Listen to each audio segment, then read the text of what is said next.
Most people think conquering Mars was about rockets, about power, speed, and ambition. They see the glory. They're wrong. They're looking at the monument, but they've forgotten the quarry where the stone was cut. It was never about glory. It was about survival. Humanity wanted a second home because we needed options. We learned from the dinosaurs that one planet is a single basket for all your eggs. One bad day, one asteroid, and the story is over. But Mars is the hardest place we've ever tried to reach, and an even harder place to stay.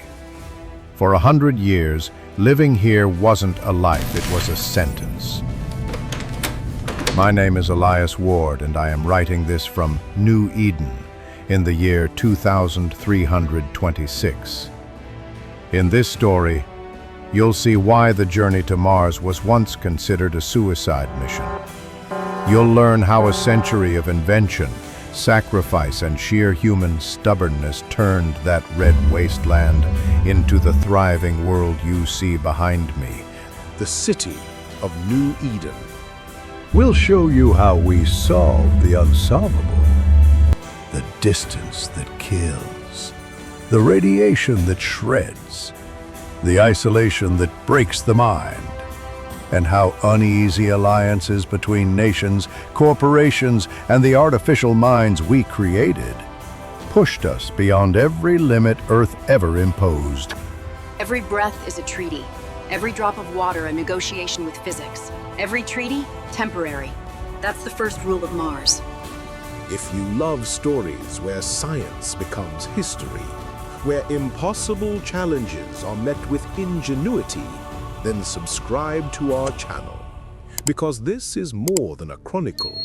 This is the story of how humanity learned to live on Mars, and what it cost us to call it home.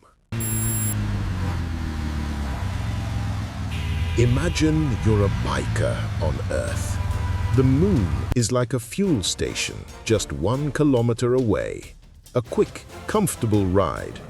We reached it in 3 days back in 1969. It is our cosmic front porch.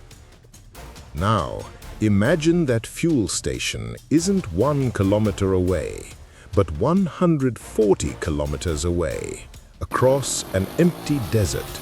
No roads, no gas stations, no shade.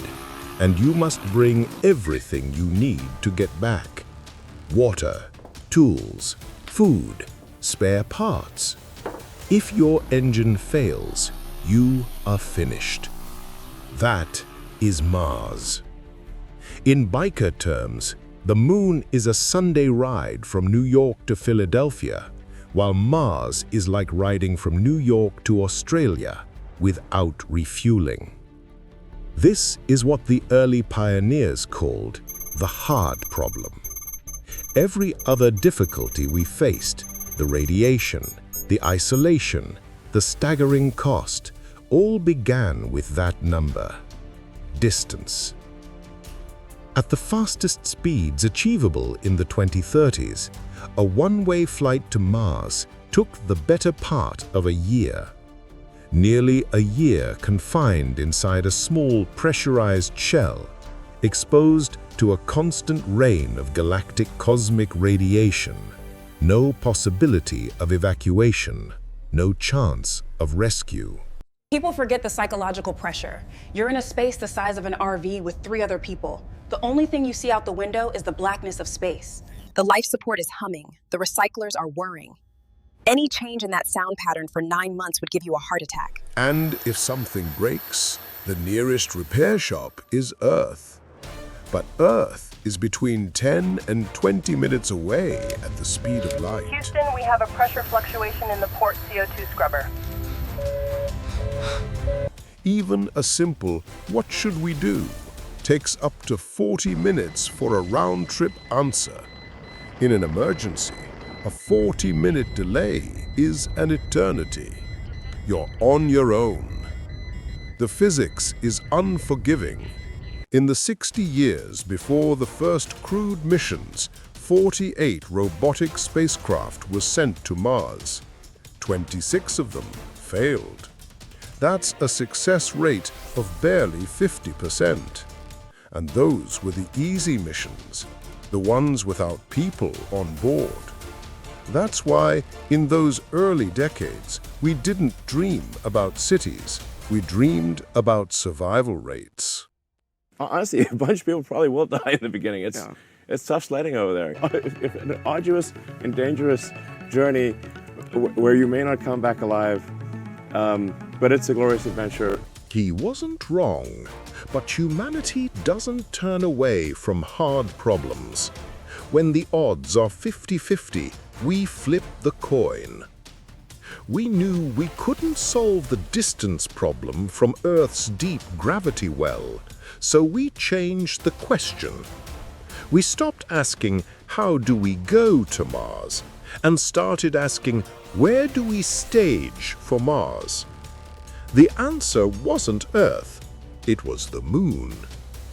That's where the next part of our story begins, where we built the stepping stone that made the impossible possible. Launching anything from Earth is like lifting a skyscraper on your back. Earth's immense gravity is a tyrant. It taxes every single kilogram. When humanity first visited the Moon, the Saturn V rocket used about 56 tons of propellant for every 1 ton of payload it sent on its way. Now consider Mars. Even at its closest, it's over 140 times farther than the Moon, requiring a journey of at least 7 months. But the real challenge isn't just the launch, it's the landing. You must also pack all the propellant needed to slow down and enter orbit when you arrive. If you tried to launch all of that from Earth at once, the fuel for the trip, the fuel for braking, and the fuel to return, the numbers become staggering. You're talking hundreds, perhaps even 1,000 tons of propellant for every single ton of payload. The physics is brutal, was brutal, and near impossible. But the Moon only pulls with 1/6 of Earth's gravity. Lift from there, and the energy bill collapses. And as we showed you in our first episode, the Moon has the one resource that matters more than any other: water ice. Ice becomes water. Water is split into oxygen and hydrogen, and super-chilled liquid oxygen and hydrogen, LOX and LH2, is the most powerful chemical rocket propellant known. So, we built Tranquility City at the lunar South Pole. It was humanity's first great off-world industrial project. Robotic miners melted the ice, refineries cracked it into propellant, mass drivers hurled cargo containers of fuel, water, and building materials into lunar orbit.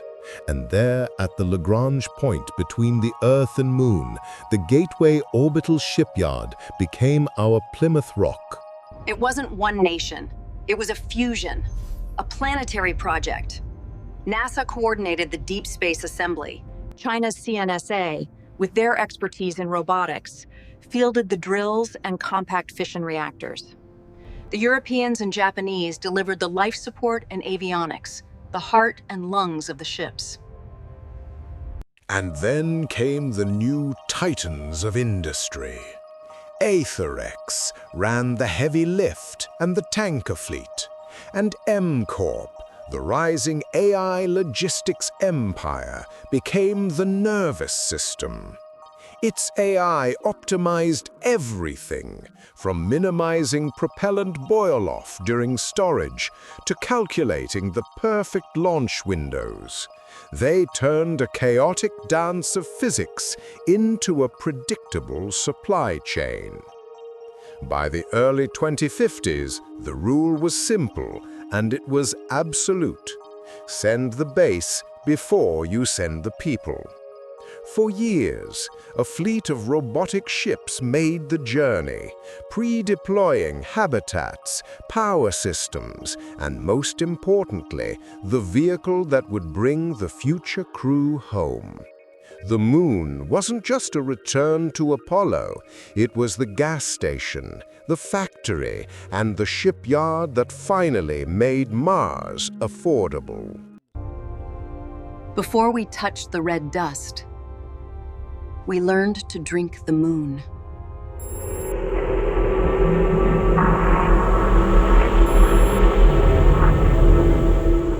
The Lunar Pipeline had solved the problem of mass, but it couldn't solve the problem of time. For the first cruise, the journey would still take the better part of a year, and in that year, they would have to cross the most hostile environment humanity had ever navigated: interplanetary space. It isn't empty. It's a slow storm of invisible bullets, a shooting gallery with no cover. There are two kinds of radiation out there. The first is the solar particle event, a sudden, violent eruption from the sun that throws billions of tons of charged particles into space. If you're caught in one without protection, it's a lethal dose in minutes. The second is more insidious, galactic cosmic rays, or GCRs. These are the hearts of dead stars, atomic nuclei accelerated to nearly the speed of light by ancient supernovas. They are a constant, steady rain of high-energy shrapnel that passes through a standard aluminum hull as if it were glass, shredding DNA and leaving a trail of microscopic damage deep within the human body. In the 2040s, engineers dreamed of exotic solutions, powerful magnetic fields or plasma bubbles that could deflect this radiation, creating a miniature magnetosphere around the ship. But the technology was unreliable. The power requirements were immense. A failure halfway to Mars would be a death sentence. So, for the first pioneers, we doubled down on a much older, much more reliable technology: mass. Just putting as much physical stuff as possible between the crew and the void. But not all mass is created equal.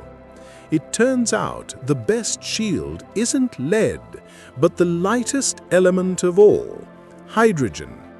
Its simple nucleus is exceptionally good at stopping the high-energy protons that make up the bulk of cosmic radiation. So, where do you find a vast supply of hydrogen on a spaceship? You're soaking in it: water. The solution was as elegant as it was simple. The very water the crews needed to drink and grow food was stored in the external walls of their habitat module. They literally lived inside their own water tanks. Polyethylene, a hydrogen-rich plastic, lined the rest of the ship. They rode to Mars wrapped in a cocoon of the simplest, most fundamental building blocks of life. For the solar flares, they built storm shelters. These were small, thick-walled rooms at the very center of the ship, usually surrounded by the water tanks and cargo.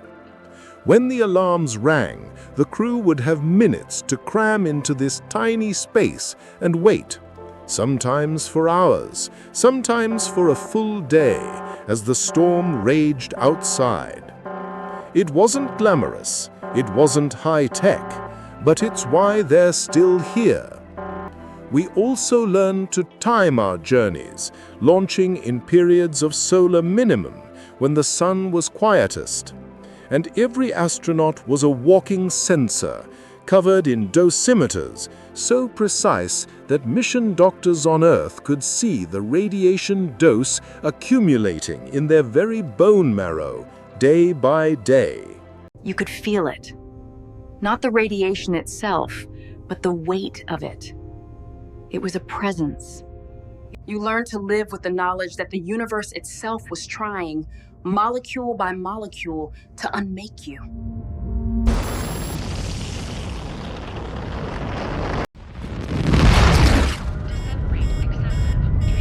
By 2058, the pieces were in place.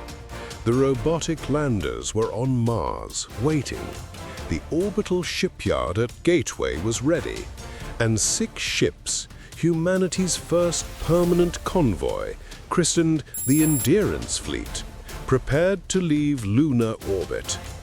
Each vessel was a link in a chain: habitats, greenhouses, fission power packs, food for 2 years, and 42 men and women who were leaving the Earth-Moon system forever.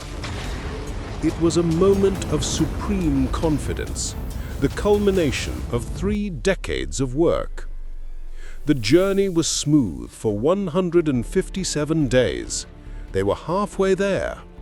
Then a single grain of dust, a micrometeoroid no bigger than a pebble and traveling 50 times faster than a rifle bullet, struck a cryogenic line on the convoy's primary supply ship.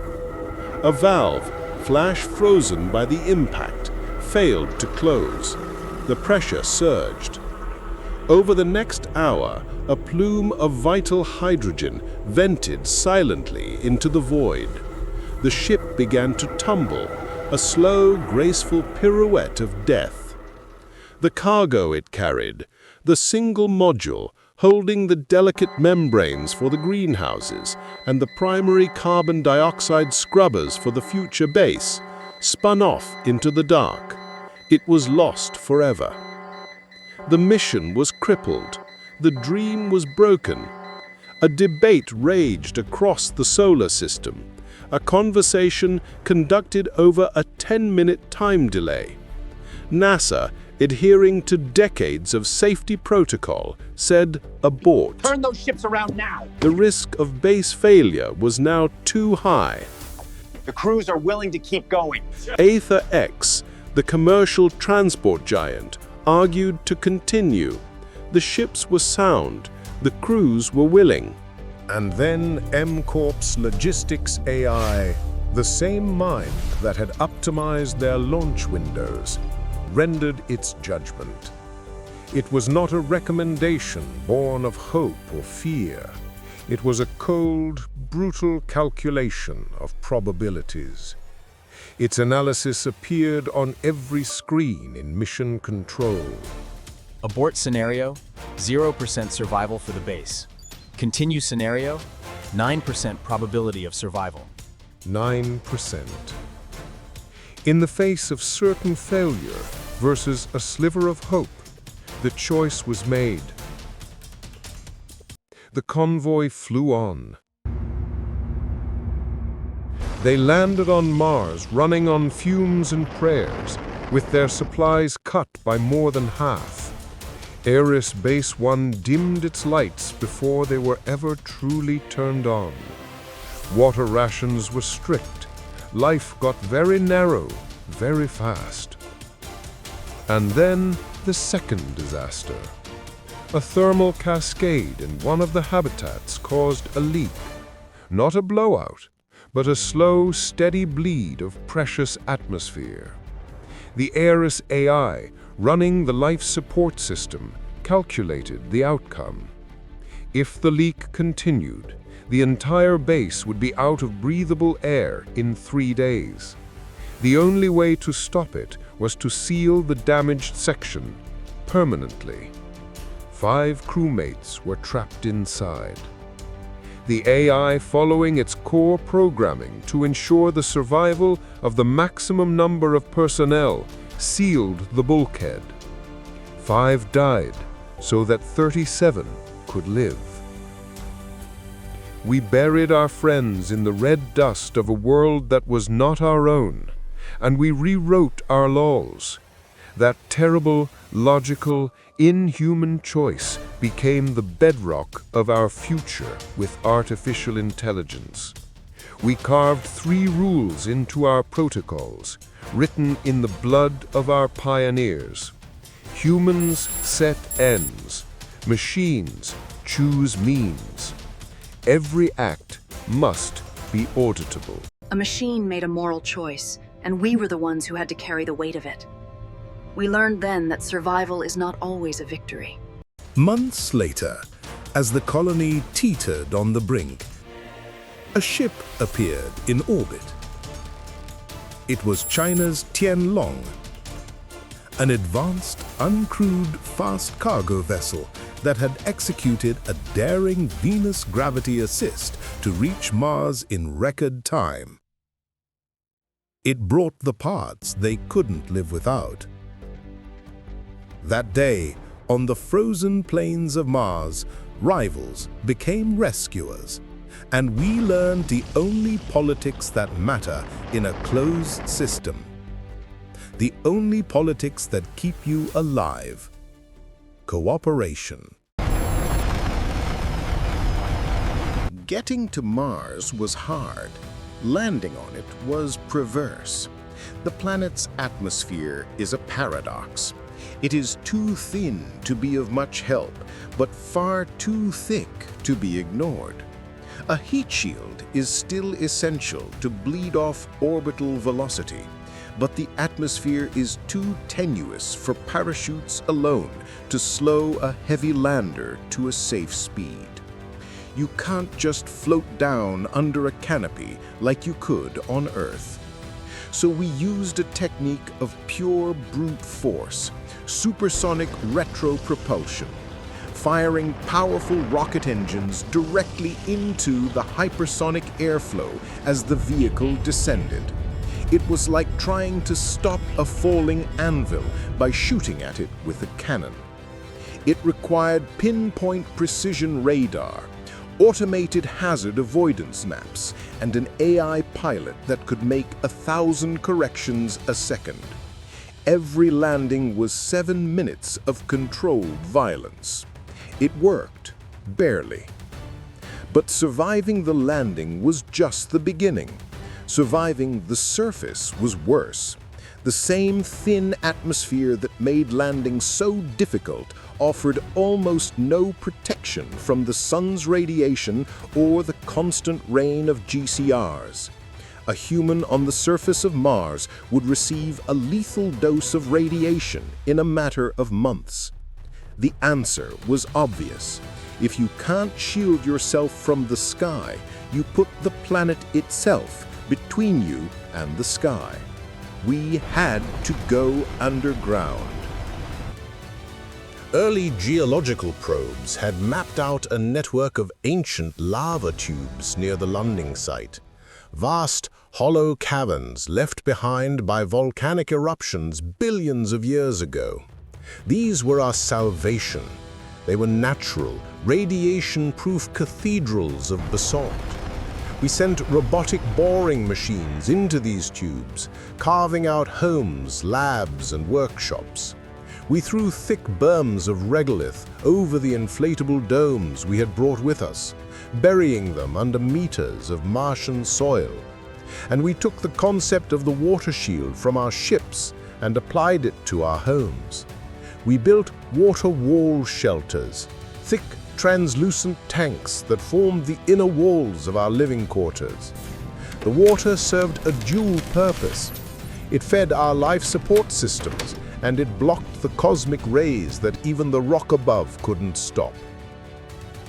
Pressure, dust, and cold conspired against every seal, every joint, every piece of equipment. We learned the new weather of Mars, the silent dust devils that could strip a solar panel clean in minutes, the thin, frigid air, the cold, distant sun. And then there was the night, the 350-hour Martian night, a darkness so long and a cold so deep it eats batteries like candy and pushes every piece of hardware to its breaking point. This is where Mars teaches humility.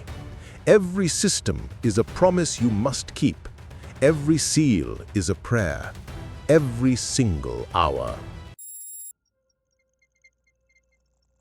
We couldn't survive on Mars by relying on the Lunar Pipeline forever. The umbilical cord to the Moon and to Earth was too long, too fragile. To stay, we had to learn to live off the land. This is the principle of in situ resource utilization, and it was the key to everything. We started with the air itself.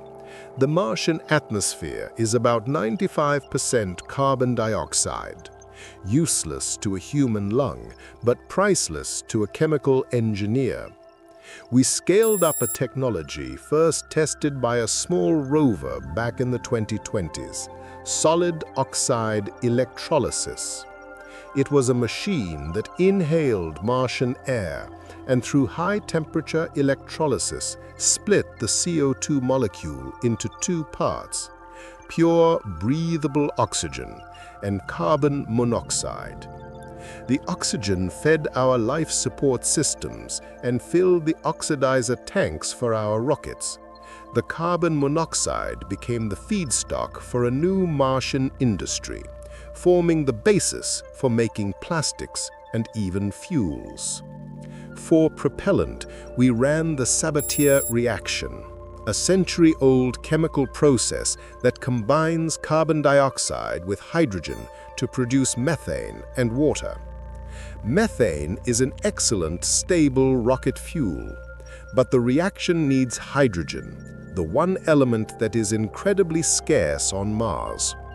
In the early days, every atom of hydrogen was shipped in, cracked from water mined on the Moon. It was more valuable than gold. Later, as we became more proficient, we found our own supply, locked away in vast deposits of subsurface ice. Water mining became an art. Robotic microwave drills would bore into the frozen ground, warming the icy regolith until the water turned to vapor. The vapor was trapped, condensed, and then purified in a process as delicate and essential as the workings of a cathedral. Construction, too, had to come from the land. We couldn't ship bricks across the solar system, so we baked them from the red dust itself, using microwave sintering to fuse the loose regolith into hard, durable blocks. We discovered that Martian soil was rich in sulfur, which we used to create sulfur concrete, a remarkable material that cures without a single drop of precious water. We even learned to spin the volcanic basalt rock into fibers stronger than steel, using it as rebar to reinforce our pressurized structures. But our greatest challenge was agriculture. Martian soil is laced with toxic salts called perchlorates, which ruin plant roots. First, we washed the soils and used bioremediating microbes to cleanse them. But eventually, we skipped the soil almost entirely, moving to hydroponics and aeroponics, growing plants with their roots suspended in nutrient-rich mists under the precise glow of LED spectra. We built algae bioreactors for protein. Pollination in the sealed domes was done by micro-drones and by hand with tiny brushes. The first Martian-grown tomato didn't taste of much, but we bred the flavor back, plant by patient plant. With these loops closing, air from air, water from ice, buildings from dust, food began to arrive by scheduling, not by prayer. We were baking the planet into a home. We were learning its language, and in return, it was beginning to feed us. Even with a self-sustaining base, the colony was still a prisoner. Not of Mars, but of the heavens. It was a prisoner of orbital mechanics. Earth and Mars align for efficient, low-energy transfers only once about every 26 months. Miss that window, and you have to wait another 2 years. For the first 50 years of settlement, this celestial clockwork ruled our lives. During that launch window, you had a choice between two classic strategies. The first was the Conjunction-class mission. This was the fuel saver's route. You launch when the worlds are near, execute a relatively slow cruise that takes 6 to 9 months, and then you arrive at Mars. The catch? By the time you get there, the planets have moved on. You can't go home right away. You have to wait on Mars for 400 to 600 days until the planets align again for an efficient return trip. The total mission time was immense, nearly 1,000 days. 1,000 days away from home, with the crew's radiation dose accumulating every single hour. The alternative was the Opposition-class mission. This was the sprinter's route. You burn much more fuel to fly on a faster arc, sometimes using a gravity assist from Venus to gain speed. The transit time is shorter, but the arrival and departure velocities are huge, and you can only spend a short time at Mars, perhaps 30 to 90 days, before you have to leave. The total mission time was shorter, around 600 days, which was better for the crew's health. But the fuel cost was astronomical. It required heavier propulsion systems and was reserved for emergencies or high-priority cargo. For the early pioneers, the budget-friendly Conjunction mission was the only viable option. Their lives were dictated by this brutal calendar. It meant that Mars wasn't a place you could easily visit. It was a destination with a 3-year commitment. This reality severely limited the growth of the colony.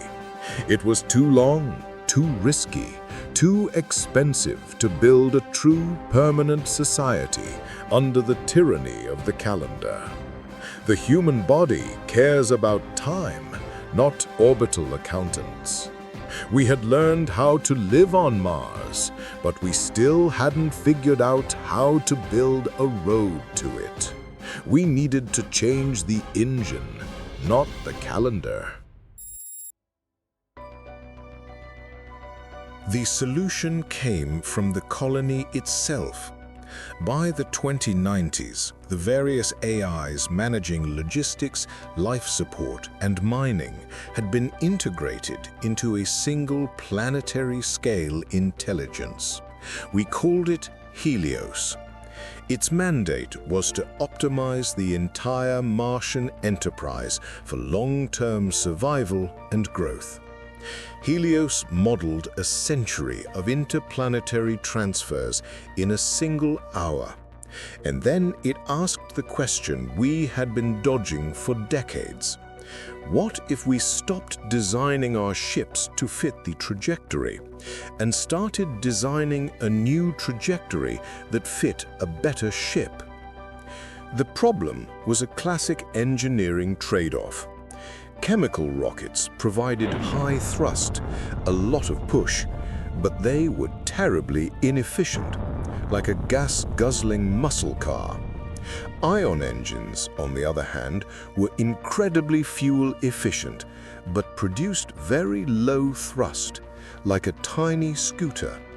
They could accelerate a ship to immense speeds over time, but they couldn't escape a planet's gravity well. Helios proposed a hybrid, a ship that had both a muscle car and a scooter. The first stage was nuclear thermal propulsion.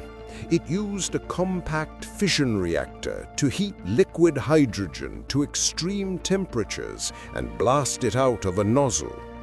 This provided immense thrust, 2 or 3 times that of the best chemical rockets. It was the brute force needed to climb out of Earth's or Mars's gravity well quickly and efficiently. Heat for push. Once in the frictionless cruise of interplanetary space, the second engine would take over, nuclear electric propulsion. The same fission reactor would now divert its power to a series of advanced ion drives. These engines use powerful magnetic fields to accelerate charged particles like xenon or argon to incredible speeds. The thrust at any given moment was gentle, barely enough to press you back in your seat. But it was constant. It never shut off. For weeks and months, it would provide a steady, continuous acceleration, polishing the trajectory, pushing the ship faster and faster every single second. Ions for polish. The result was revolutionary. Transit times fell from 9 months to 3. The 26-month launch window became a guideline, not a law. Opposition-class missions, once a costly exception, became the new normal, fast, frequent, and safer. Supply chains transformed from miracles into predictable schedules. Accidents still happened, but fewer were fatal because a rescue mission was now months away, not years. With Helios, the colony stopped just surviving and started scaling. You could plan a life here. You could build a family. With our new engines, the road was finally open. You could imagine a future measured in generations, not mission cycles. The Helios breakthrough transformed Mars from an outpost into a destination. With frequent and reliable transport, the population grew.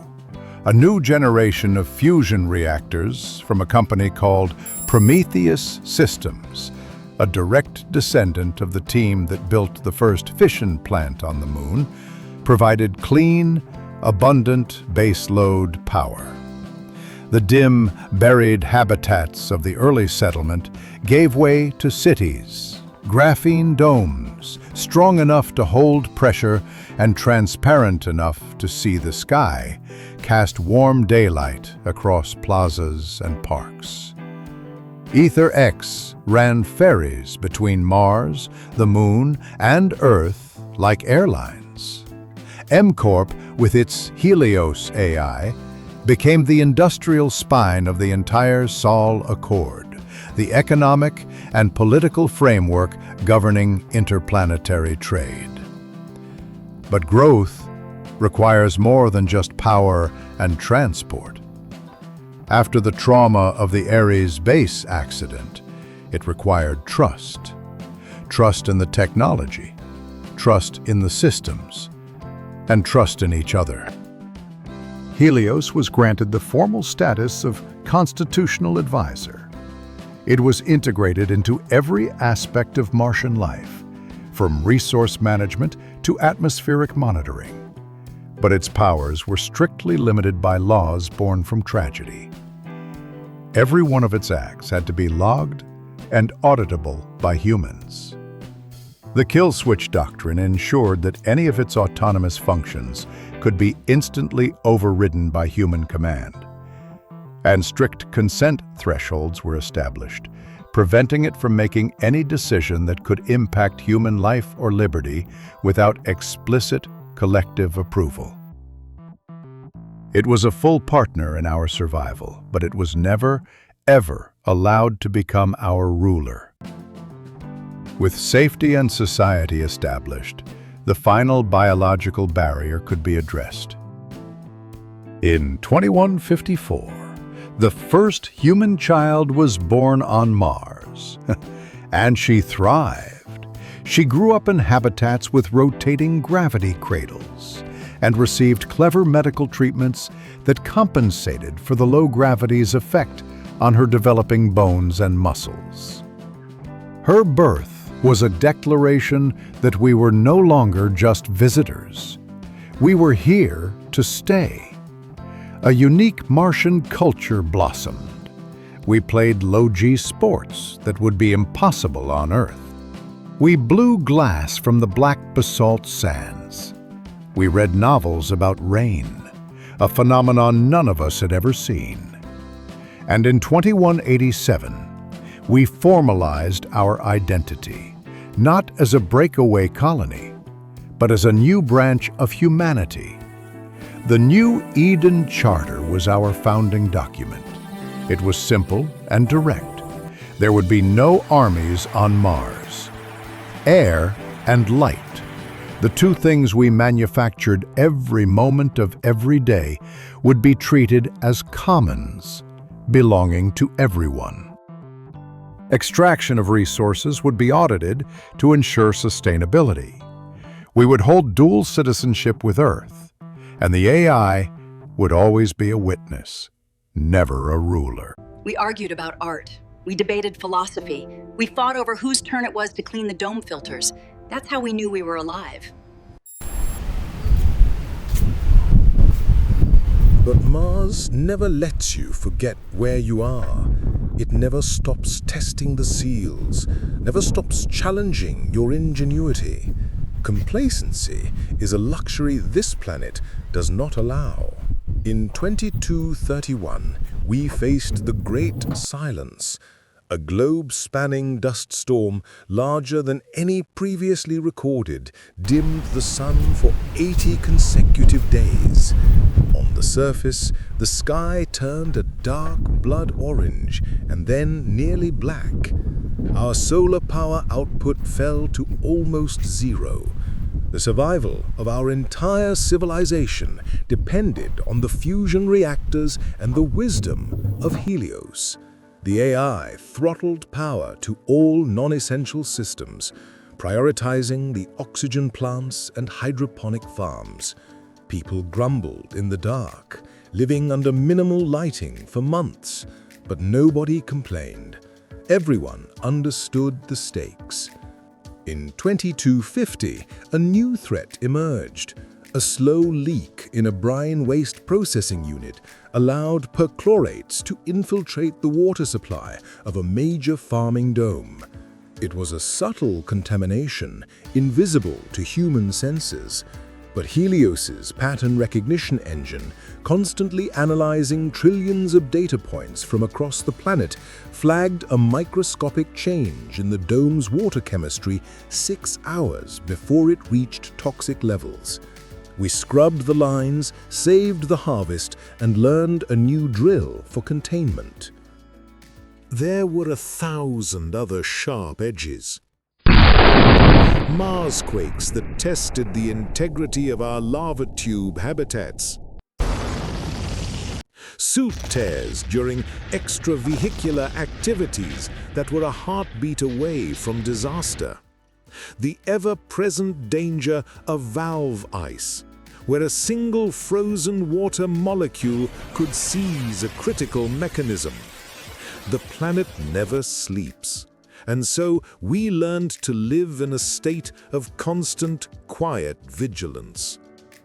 We made proverbs to keep us honest, sayings that became as fundamental to our culture as our charter. Your neighbor's mistake is your emergency. It meant that in a closed system, one person's carelessness could kill everyone. And the most important one of all, no one owns the air.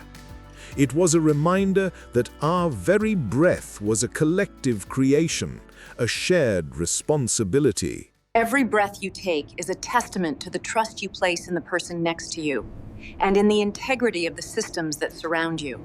Here, survival is a team sport, and thus we learn to take responsibility not only for our actions, but for the actions of our neighbors.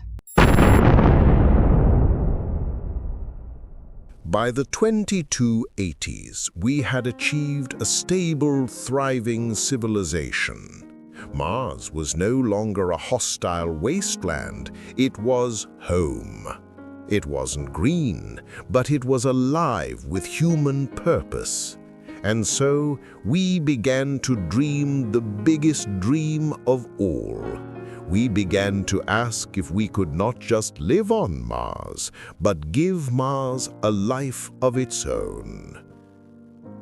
This was the beginning of the Ares Terraforming Initiative. It was not a single project, but a multi-century commitment, a collaboration between the industrial might of Nebula Industries, the financial backing of MCorp, and a unified political bloc of Earth's major space powers. It was the grandest engineering challenge ever conceived, and it advanced under one simple, inviolable law, provided by Helios after it simulated 10,000 years of planetary climate models.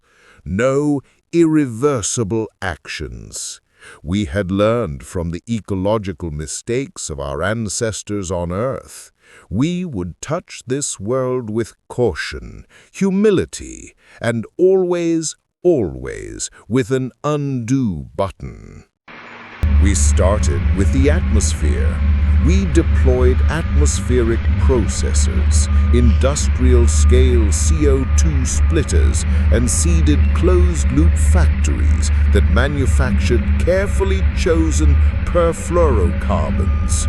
These were powerful, long-lasting greenhouse gases designed to warm the planet, but which would also break down naturally over a few centuries if we ever stopped producing them.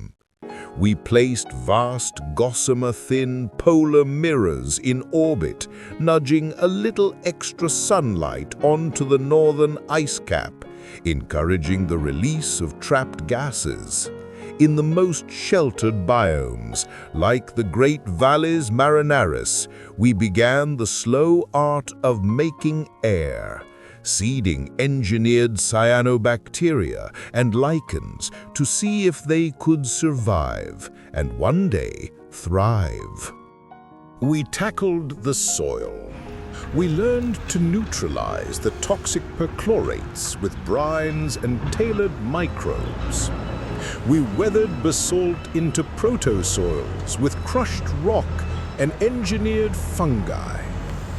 We created trace nutrient cycles with algae to compost chains. We thought in terms of centuries, not seasons. We could not gift Mars a global magnetic field. That power was beyond us. But we learned the art of local shielding. Over key domes and in the deepest valleys, we deployed inflatable magnetic field projectors, powered by dedicated fusion plants. They were enough to ease the surface radiation and help the nascent atmosphere linger inside the valleys, rather than being stripped away by the solar wind. We learned that the goal was not to create a second Earth, but to allow Mars to become a new kind of world, and to allow ourselves to become a new kind of human. By the year 2300, the work of generations was beginning to show. The planet wasn't Earth, not even close, but the average atmospheric pressure had risen. The average temperature was a few degrees warmer. The dome air we breathed was now nearly 40% local, generated by our processors and our fledgling biomes. In a few sheltered, sealed basins, the air was thick enough and the dusk was warm enough for a person to stand for a few moments and feel the wind on a bare cheek. It was not yet a garden, but it was a promise, felt on your very skin. We carried Earth across the void, not to replace it, but to remember how to build a home. If stories like this help you see what's possible, if they make you believe we can reach further still, subscribe now. Because this isn't the end. It's the beginning of the next story. The road we built to Mars does not stop here. It continues on. The asteroid belt, with its mountains of pure metal and frozen water, waits for its prospectors. The great mysterious moons of Jupiter, with their hidden oceans and untold secrets, glimmer on the horizon. Join us as Vivid Futures charts the real road across the solar system.